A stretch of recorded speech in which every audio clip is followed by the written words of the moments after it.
Hello dear, स्वागत करता हूं आप सभी को यूट्यूब चैनल नर्सिंग ज्ञान में। और आज का वीडियो बहुत ही शानदार होने वाला है, क्योंकि आज के वीडियो में मैं आप सभी सेकेंड ईयर को बता दूं कि यहां पे जो है हम MSN 1 और MSN जो है 2 को जो है हम शामिल किए हैं एक एक प्रश्न। जैसा कि आप लोग जानते हैं कि 4 दिन 4 सब्जेक्ट से चला है, एक एक यूनिट या दो यूनिट से जितना जितना क्वेश्चन इंपॉर्टेंट था मैंने करा दिया हूँ। अब आपका जो है यहाँ पे जो मैं लेकर आया हूँ प्रश्न बहुत शानदार है, बहुत इंपॉर्टेंट है, पूछा गया प्रश्न है। चलिए इसको अच्छे से देखेंगे, समझेंगे, ताकि आपके एग्जाम में आगे आए तो आपको कोई दिक्कत ना हो। ठीक है, आज 2 प्रश्न लिए हैं। MSN 1 से जो प्रश्न है, मेडिकल सर्जिकल नर्सिंग 1 से जो प्रश्न है वो है इन्फ्लामेशन, प्रदाह के बारे में। और आप लोग को पूरे सेकेंड ईयर में इन्फ्लामेशन के बारे में बहुत जो है पढ़ना रहेगा, चाहे वो चाइल्ड हेल्थ नर्सिंग हो, चाहे मेडिकल सर्जिकल 1 या 2 हो। इन्फ्लामेशन बहुत आएगा, प्रदाह के बारे में बहुत आएगा। ओके, तो आज आप समझेंगे कि आखिर इन्फ्लामेशन क्या होता है, प्रदाह क्या है, और आज समझेंगे आप कि रेडिएशन थेरेपी क्या है। समझ गए? तो दोनों के बारे में हम लोग अच्छे से समझेंगे। एग्जाम में पूछा गया है, आप क्वेश्चन बैंक देख लीजिएगा। इन्फ्लामेशन और रेडिएशन थेरेपी दोनों के बारे में कितना बार पूछा गया है। ओके, चलिए हम लोग देखते हैं। पहला जो है प्रश्न यह MSN 1 के ऊपर है। ठीक है, एक प्रश्न यहाँ से लिए हैं और एक प्रश्न जो है MSN 2 से लिए हैं। समझ गए चीज़ को? चलिए देखिए, पहला जो प्रश्न है हमको समझना है प्रदाह। यहाँ पे प्रवाह लिखाया है, गलत है टाइपिंग में। यहाँ पे होता है प्रदाह को परिभाषित कीजिए एवं उसके प्रकारों और कारणों को समझाएं। Okay, define inflammation and explain it's type and cause, यानी हमें इन्फ्लामेशन को डिफाइन करना है और इसके टाइप्स को बताना है और इसके कारण को बताना है। ओके, चलिए हम लोग देखते हैं।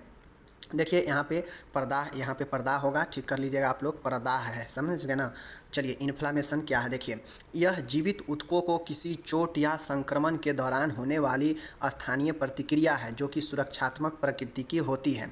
शरीर के विभिन्न अंगों में होने वाले प्रदाही स्थिति को अनुलग्न सफिक्स आइटिस जोड़कर लिखा जाता है। देखिए मैं आपको बता देता हूँ, जहाँ भी प्रदाह इन्फ्लामेशन आएगा ना, वहाँ समझिएगा कि मतलब उस ऑर्गेन में या शरीर के उस जगह पर जहाँ प्रदाह हुआ है उसका मतलब होता है कि वहाँ पे दर्द होना, या वहाँ पे सूजन होना, या वहाँ पे लालिमा होना, या वहाँ पे क्या होना, कोई ऐसे प्रतिक्रिया होना जो महसूस किया जाता हो। ठीक है, चाहे वहाँ का फंक्शन जो है काम करने में असमर्थ है अंग। समझ गए? तो यही इन्फ्लामेशन होता है। इन्फ्लामेशन के मतलब समझ गए? इसी चीज़ को यहाँ पे लिखा है कि यह जीवित ऊतकों को किसी चोट या संक्रमण के दौरान, अब हमारे शरीर में चाहे चोट लगता है उससे भी हमारा जो है शरीर में प्रतिक्रिया होता है। जैसे हड्डी में चोट लगेगा तो पेन होगा, दर्द भी होगा, और उसी प्रकार से क्या होगा कि सूजन भी हो जाएगा। वहाँ पे मांस में सूजन हो जाता है, हड्डी में चोट लगेगा।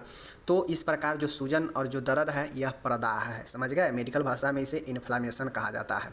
इसी प्रकार से अगर किसी को किडनी में कोई प्रॉब्लम हो जाएगा तो उसी को जो है हम लोग क्या बोलते हैं, किडनी में कोई समस्या होगा, प्रदाह होगा, मतलब क्या कि किडनी के काम करने में जो है प्रॉब्लम समस्या होगा, फंक्शन गड़बड़ा जाएगा किडनी का।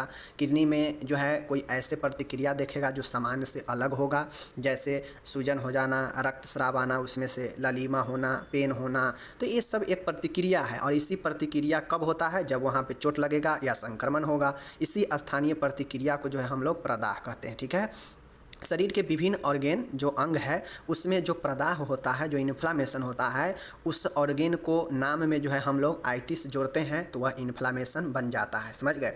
जैसे अगर किसी को ब्रोंकाई, समझ गए ना, जैसे एग्जांपल यहाँ पे देख लीजिए, आप लोग को आज समझ में आ जाएगा।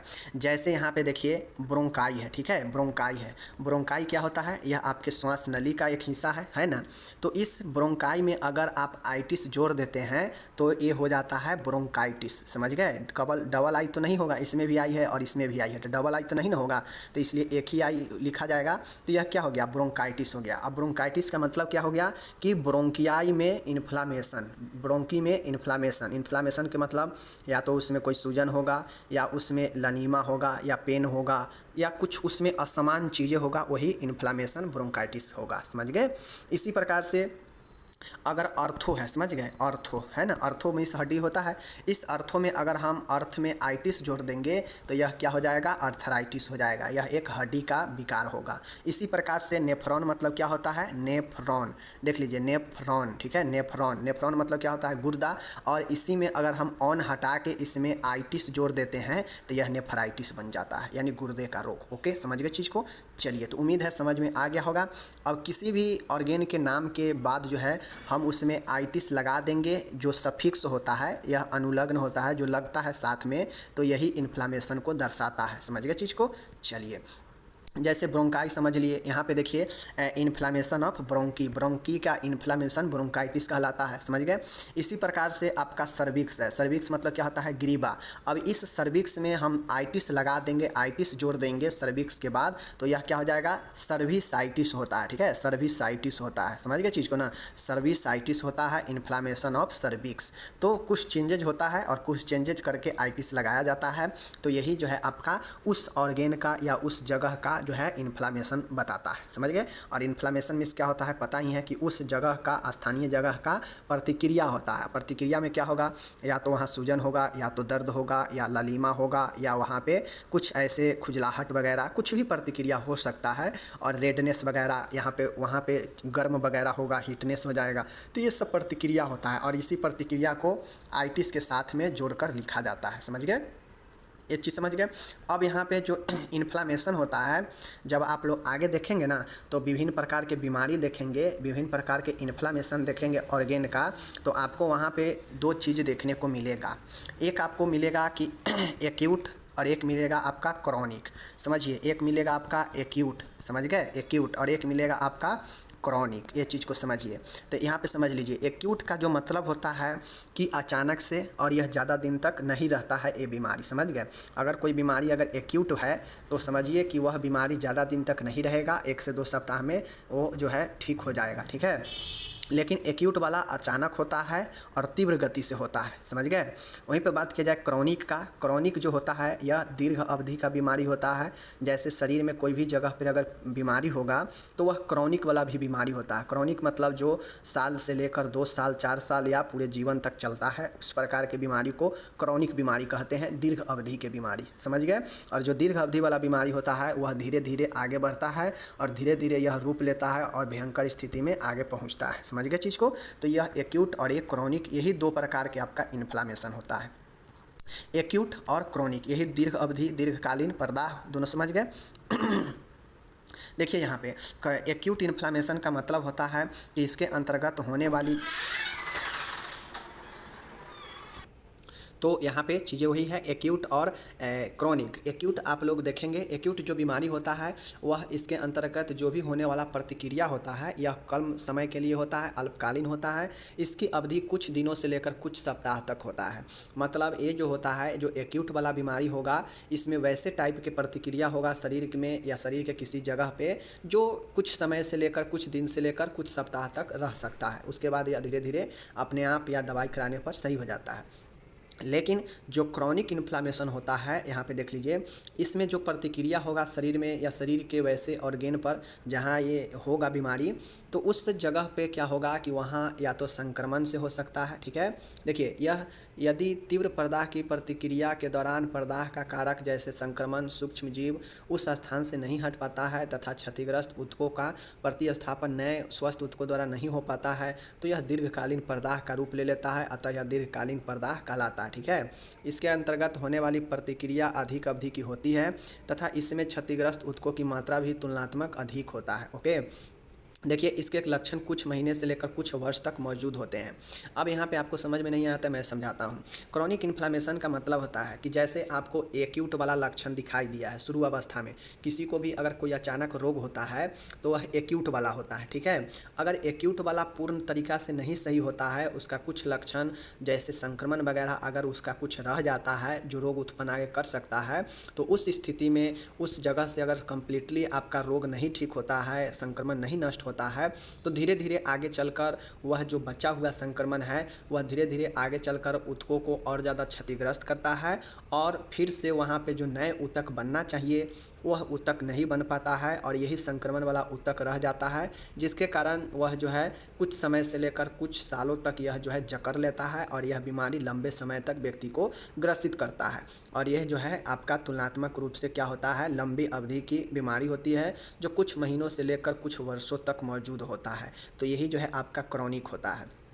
अगर सीधा नहीं समझ में आया तो इतना समझिए कि क्रॉनिक वह बीमारी, वह प्रतिक्रिया होता है जो संक्रमण के कारण या फिर चोट के कारण जो है आपको वहाँ का ऊतक जो है क्षतिग्रस्त होता है, और होने के बाद वहाँ जो नए ऊतक बनना चाहिए जिससे वह ऑर्गेन सही होगा, ठीक होने के लिए नए ऊतक बनना चाहिए, लेकिन वह नए ऊतक जो है उसको प्रतिस्थापित नहीं कर पाता है। मीन्स नए ऊतक उस जो क्षतिग्रस्त, जो घायल हुआ ऊतक है उसके नहीं हटा पाता है, जिसके कारण वह जो खराब ऊतक है वह धीरे धीरे लंबे समय तक रब बना रहता है, और फिर वह जो खराब ऊतक, क्षतिग्रस्त ऊतक है आगे चल के बहुत भयानक बीमारी और लंबे अवधि के बीमारी बना देता है। तो दीर्घ अवधि यही बीमारी, सीधा समझिए कि दीर्घकालीन प्रदाह मतलब लंबे समय का बीमारी, लंबे समय का प्रदाह, उसी को दीर्घकालीन कहते हैं, जो कुछ महीनों से लेकर कुछ सालों तक हो सकता है, समझ गए, या पूर्ण संपूर्ण जीवन तक हो सकता है। तो यही आपका हो गया क्रॉनिक। अब दो प्रकार के, एक्यूट और क्रॉनिक, कोई भी बीमारी होता है दो प्रकार के होता है, या तो अचानक से होता है और कुछ दिन में ठीक हो जाता है, या तो फिर धीरे धीरे असर करता है शरीर में और लंबे समय तक बीमारी चलता है। यही दो टाइप का एक्यूट और क्रॉनिक होता है। इन्फ्लामेशन मतलब उस जगह सीधा समझिए कि इन्फ्लामेशन एक आपके शरीर का डैमेज है जो आपके प्रदाह को सूचित करता है, जिसमें पेन होना, सूजना, ठीक है, वहाँ पे लालीपन होना, वहाँ पे हीटनेस होना मतलब गर्मापन, ये सब आपके प्रदाह का लक्षण है, समझ गए। चलिए, प्रदाह के कौन कौन से कारण हैं। अब जो ये इन्फ्लामेशन हो सकता है आपके शरीर में या आपके शरीर के किसी स्थान में जो प्रतिक्रिया दिखाएगा उसमें कौन कौन से कारण बनता है होने का। तो देखिए, संक्रमण हो सकता है इसका कारण इन्फ्लामेशन होने का, या कोई जीवाणु, बैक्टीरिया, वायरस या कवक हो सकता है, समझ गए, या फिर इंजरी या ट्रॉमा, चोट लगना भी इसका कारण बन सकता है। चोट लगने से वहाँ का ऊतक क्षतिग्रस्त होगा, और क्षतिग्रस्त होगा और वहाँ पे पेन होगा, वहाँ पे सूजन होगा, वहाँ पे लालीपन होगा, ठीक है। तो ये सब जो है चोट लगना भी कारण बनता है। एलर्जी भी हो सकता है, क्योंकि आप लोग देखते हैं एलर्जी भी होने के कारण व्यक्ति को बहुत सारा समस्या होता है। जलने से भी जो है व्यक्ति को, अगर किसी ज्वलनशील पदार्थ के संपर्क में कोई व्यक्ति आएगा तो उसको उस जगह पे झुलस जाएगा, झुलसने से वहाँ पे क्या होगा, घाव बन जाएगा, ऊतक वहाँ का क्षतिग्रस्त हो जाएगा। अब वह घाव अगर ठीक हो जाएगा जल्दी तो ये एक्यूट वाला होगा, अगर नहीं ठीक होगा, बहुत लंबे समय तक बना रहेगा तो वह क्रॉनिक रूप ले लेगा। यही चीज़ें हैं। विकिरण के संपर्क में आना, अगर कोई रेडिएशन के संपर्क में आता है तो इससे भी जो है प्रॉब्लम होता है, समझ गए। एक्सरे के संपर्क में आना, इससे भी जो है प्रॉब्लम होता है, और यही जो है आपका क्या हो गया, कारण बनता है। ये सब कारण है आपका इन्फ्लामेशन होने का। ओके, समझ गए चीज़ को। चलिए, अब यहाँ पे इंग्लिश यहाँ पे दिया गया है, आप लोग इसको इंग्लिश पढ़ लीजिएगा, इंग्लिश वाले इंग्लिश में पढ़िएगा, हिंदी वाले हिंदी पर ध्यान दीजिए, दोनों लैंग्वेज को खिचड़ी नहीं कीजिएगा वरना दिक्कत हो जाएगा। ओके, अब चलिए, मैं यहाँ पे आ गए हैं आप सभी के लिए MSN 2 का लेकर, ठीक है, MSN 2 का लेकर। अब ऐसा मैं इसलिए पढ़ा रहा हूँ क्योंकि इससे पहले चारों सब्जेक्ट का सिंगल वीडियो बना दिए हैं।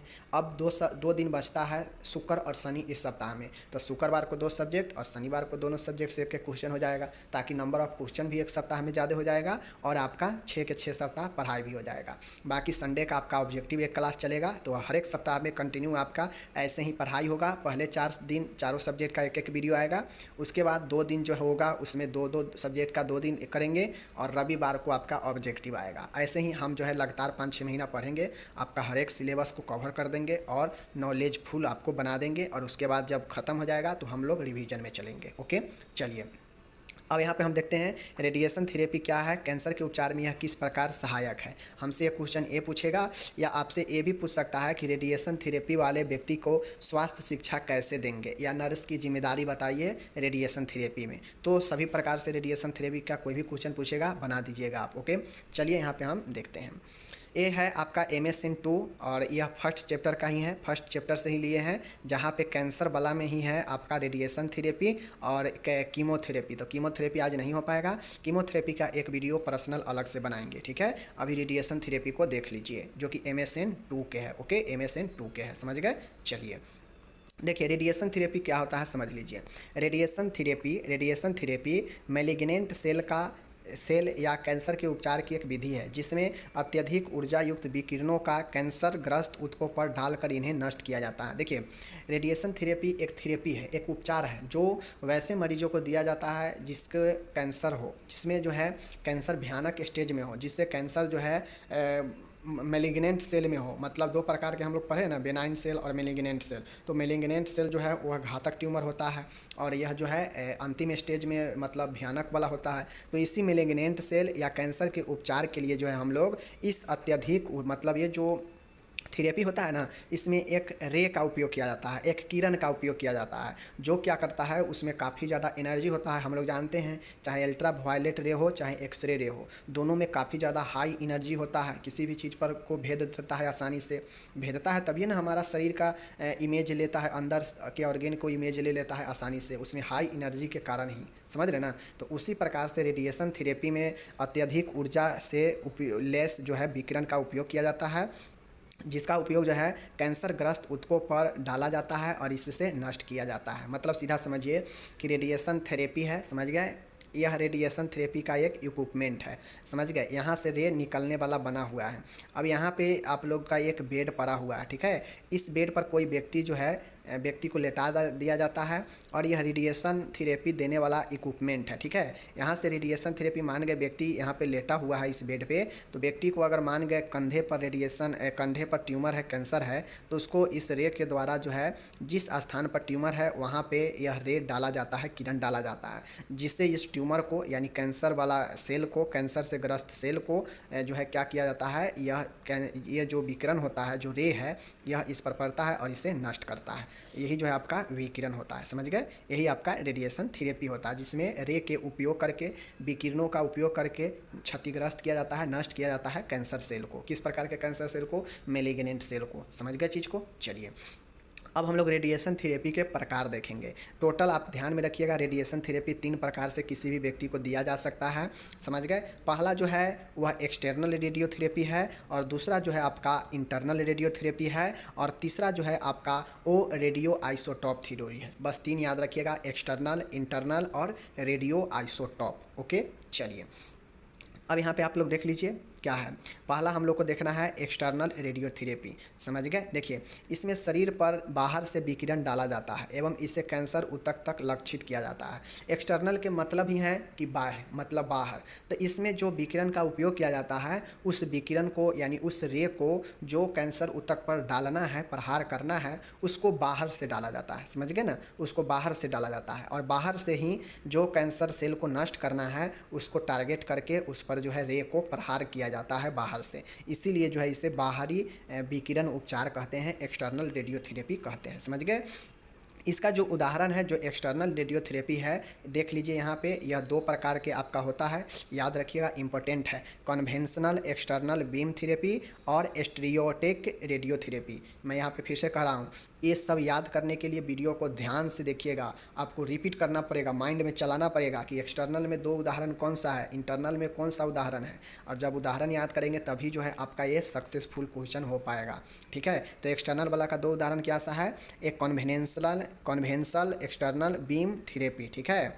उसके बाद है स्टीरियोटिक रेडियोथेरेपी। तो दोनों याद रखिएगा, एक्सटर्नल वाला में कन्वेंशनल एक्सटर्नल बीम थेरेपी और स्टीरियोटिक रेडियोथेरेपी, दोनों याद रखिएगा। ओके, चलिए अब हम लोग यहाँ पे दूसरा वाला है, देख लीजिए, आंतरिक विकिरण चिकित्सा। आंतरिक विकिरण चिकित्सा का मतलब होता है कि जिस प्रकार से आप बाह्य वाला देखे हैं, जहाँ पे विकिरण का प्रहार कैंसर सेल पर बाहर से किया जाता है, तो यह आंतरिक है। तो इसमें जो कैंसर का सेल होगा उसको जो है आंतरिक, इंटरनल रूप से जो है उस पर रे प्रहार किया जाएगा, किरण का प्रहार किया जाएगा। ओके, इसमें रेडिएशन उत्पन्न करने वाले पदार्थ को कैंसर ट्यूमर में या इसके समीप किया जाता है, जिससे केवल कैंसर ग्रस्त ऊतकों पर रेडिएशन पड़ता है, वह स्वस्थ ऊतक क्षतिग्रस्त सुरक्षित रहते हैं। देखिए अब ये जो रेडिएशन थेरेपी होता है, तो एक्सटर्नल वाला तो सीधा बाहर से लक्ष्य किया जाता है कि हाँ हमें यहाँ पे ट्यूमर दिख रहा है तो यहाँ पे हमें लक्षित करना है। तो इसमें हो सकता है कि बाहर से टारगेट किया जाए, तो हो सकता है स्वस्थ ऊतक जो उसके आसपास होगा वो भी क्षतिग्रस्त हो सकता है।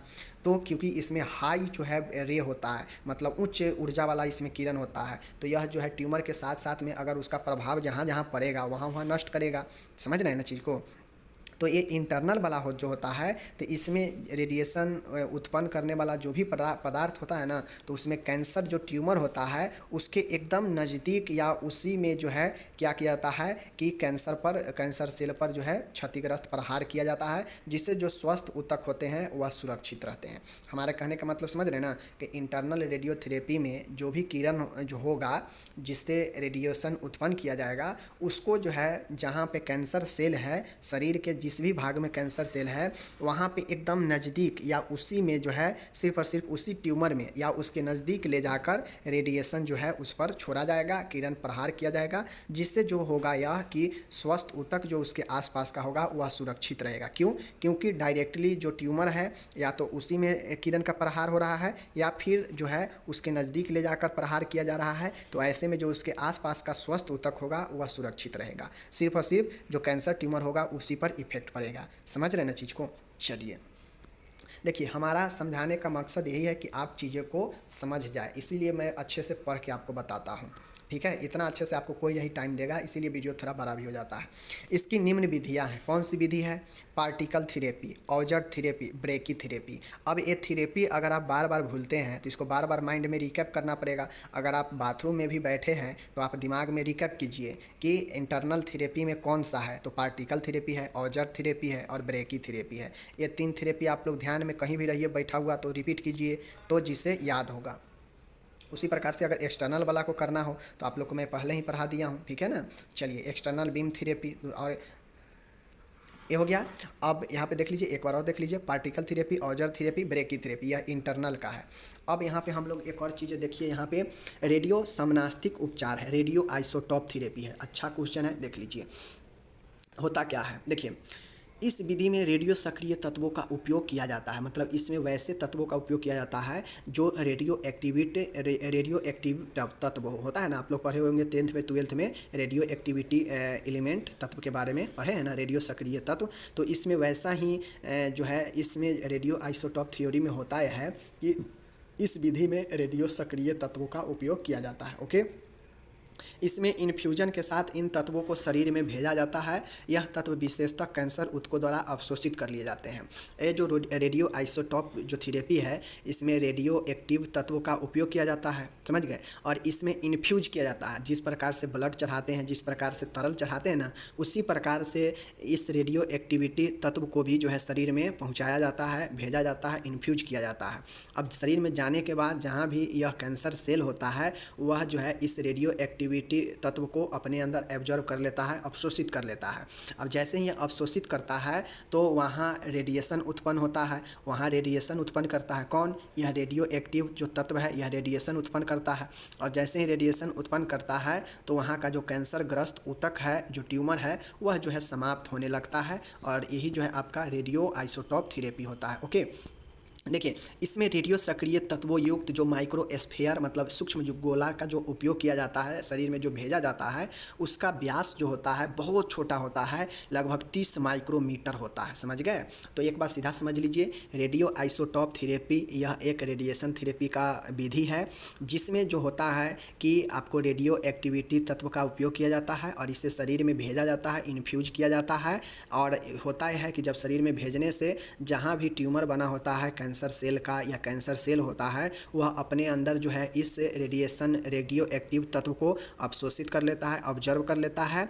और ऑब्जर्व करने के बाद जो है उसके अंदर जो है क्या होता है, एक आपका रेडिएशन उत्पन्न होता है, विकिरण उत्पन्न होता है। और वह रेडिएशन क्या करता है कि कैंसर ग्रस्त सेल को नष्ट करता है, समाप्त करता है। और इसमें जो उपयोग किया जाता है इन्फ्यूजन में रेडियो एक्टिव तत्व, उसका जो है माइक्रोस्फीयर का उपयोग किया जाता है, मतलब एक बिल्कुल सूक्ष्म गोला का उपयोग किया जाता है जो 30 माइक्रोमीटर व्यास का होता है, जो शरीर के अंदर भेजा जाता है, जो शरीर के अंदर जाने के बाद कैंसर सेल को नष्ट करता है। तो यह जो है माइक्रोस्फीयर होता है, रेडियो एक्टिव तत्व, और इसका व्यास लगभग 30 माइक्रोमीटर होता है, बहुत सूक्ष्म होता है। ओके, चलिए, तो ये समझ गए आप लोग। चलिए, अब आपसे पूछ सकता है कि साइड इफेक्ट बताना है रेडियो एक्टिव तत्व का। तो साथियों, रेडियो एक्टिव तत्व का साइड इफेक्ट, दुष्प्रभाव क्या क्या हो सकता है, चलिए देखते हैं।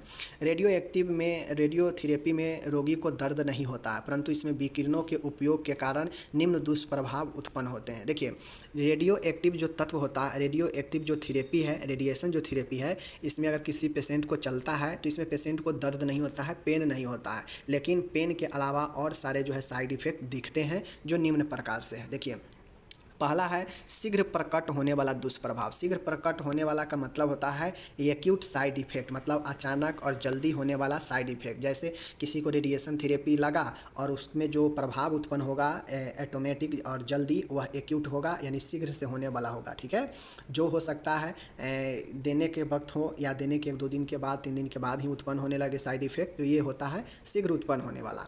पहला है जी घबराना, उल्टी होना, यह पहला साइड इफेक्ट हुआ। त्वचा पर निशान पड़ना, जाहिर सी बातें हैं कि रे भेजता है, किरण भेजता है, तो त्वचा पर एक निशान होगा ही होगा।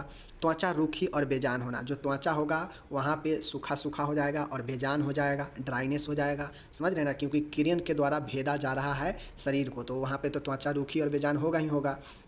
पेट में दर्द हो सकता है, देने के बाद जो है पेट में दर्द हो सकता है, देने वाले जगह पर दर्द नहीं होगा, पेट में दर्द होगा। ओके, आंतरीय असमानता, जैसे घाव होना, कब्ज होना, मतलब बाउल से संबंधित प्रॉब्लम हो सकता है, आंत से संबंधित, जैसे उसमें घाव होना, उसमें कब्ज होना, समझ गए, तो ये सब जल्दी होने वाला लक्षण होते हैं। अब यहाँ पे देखिए, यहाँ पे बेरी नहीं होगा, देरी होगा, देरी से प्रकट होने वाला दुष्प्रभाव यानी लेट साइड इफेक्ट। ओके, देखिए ऊतक में कठोरता आना, मतलब यह जो साइड इफ़ेक्ट है हो सकता है रेडिएशन थेरेपी लेने के बाद 2 महीने 4 महीने 20 दिन के बाद यह जो है आपको में साइड इफ़ेक्ट दिखे, समझ गए। जैसे ऊतक में कठोरता आना, मतलब कुछ दिनों के बाद रेडिएशन थेरेपी लेने के बाद कुछ दिन के बाद आपको 2 महीना 4 महीना या 1 महीना या 6 महीना में आपको नज़र आएगा कि हमारा शरीर का जो ऊतक है वह कठोर हो रहा है, समझ गए ना। त्वचा का रंग गहरा होना, आपको कुछ दिन के बाद दिखेगा कि हमारा त्वचा का जो रंग है डार्कनेस हो रहा है। बाल गिरने लग सकता है आपका, यह आपका लेट साइड इफ़ेक्ट है।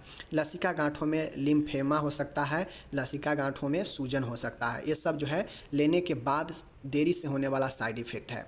और रक्त कैंसर भी हो सकता है, समझ गए, तो ये इसका साइड इफ़ेक्ट रहता है कि लेने के बाद रक्त कैंसर हो सकता है। बाल तो कैंसर वाले पेशेंट के इलाज के बाद बाल तो गिरने ही लगता है, त्वचा का रंग गहरा हो जाएगा, ऊतक में कठोरता आएगा, लसिका गांठ में सूजन बन जाएगा, और एक और जो है वह रक्त कैंसर हो सकता है। यानी आप कैंसर के उपचार कराएंगे रेडिएशन थेरेपी, और इसका दुष्प्रभाव ये हो सकता है कि एक और कैंसर यानी रक्त कैंसर हो सकता है। तो यह जो है इसका रिस्क फैक्टर होता है, समझ गए।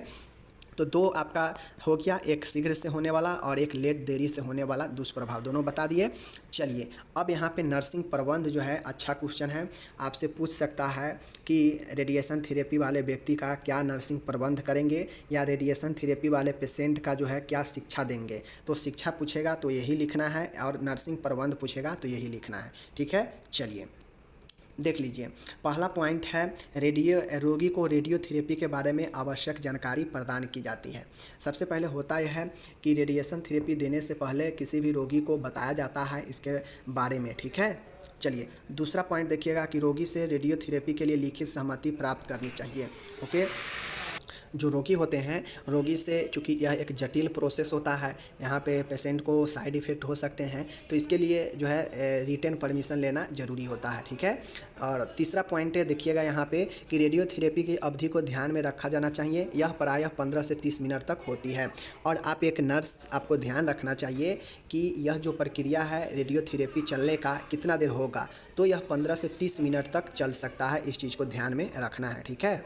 चलिए चौथा पॉइंट यहाँ पे देखिएगा कि रोगी के जैविक चिन्हों को रिकॉर्ड करना चाहिए। अब रेडिएशन थेरेपी के समय जो है हमेशा रोगी का जो है वाइटल साइन का जो है चेकअप करते रहना चाहिए। ओके, समझ गए। चलिए, तो आपको कोई भी बीमारी का देखभाल करने के लिए नर्सिंग मैनेजमेंट पूछेगा तो वहाँ पे आपको जो है रोगी का वाइटल साइन तो आपको रिकॉर्ड रखना ही पड़ेगा, ठीक है।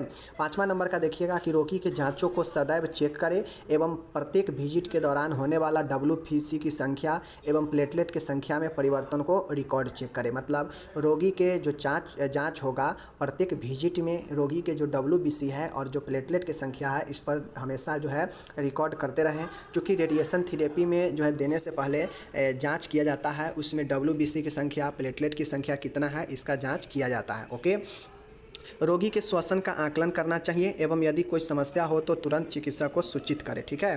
रेडिएशन थेरेपी देने से पहले रोगी को चेक करें कि इसका श्वसन कोई ठीक तो है, रिस्पायरेशन सही तो है। अगर कोई समस्या हो तो तुरंत जो है डॉक्टर को सूचित करना चाहिए। ओके, नेक्स्ट देखिएगा 7वां पॉइंट यहाँ पे आप लोग देखिएगा, रोगी के शरीर के अन्य भागों को ढकना चाहिए जिससे टारगेट एरिया ही रेडिएशन के एक्सपोज में रहे, ठीक है। देखिए रोगी को जो मान गए, अगर रोगी को यहाँ पे अगर ट्यूमर है, यहाँ पे कैंसर सेल है, तो यहीं पे रेडिएशन सिर्फ टारगेट करेगा, अन्य जगह पर ना लगे इसके लिए अन्य जगह को क्या करेंगे, ढक देंगे और सिर्फ इसी जगह को खुला रखेंगे, जिससे होगा ये कि अन्य जो शरीर है वह जो है रेडिएशन के संपर्क में ना आए, क्योंकि रेडिएशन बहुत खतरनाक होता है या अन्य ऊतकों को भी नष्ट कर देगा। तो इसके लिए सिर्फ टारगेट एरिया को ही जो है खुले रखे, बाकी को ढक दें।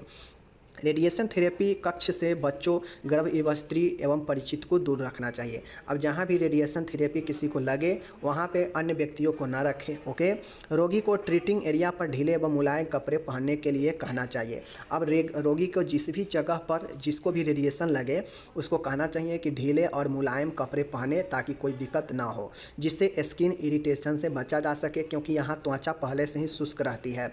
क्योंकि मोटा और मजबूत कपड़ा पहनने से होगा ये कि वहाँ पे स्किन जो है इरिटेशन हो सकता है, क्योंकि पहले से ही जो आपका रेडिएशन थेरेपी होता है यह देने से त्वचा शुष्क पड़ जाता है, सूख जाता है, ठीक है ना। नेक्स्ट देखिएगा 10वां नंबर, रोगी को रेडियोथेरेपी के दौरान एवं 1 वर्ष बाद तक रेडिएशन साइट को सूर्य प्रकाश से बचाने के लिए कहना चाहिए।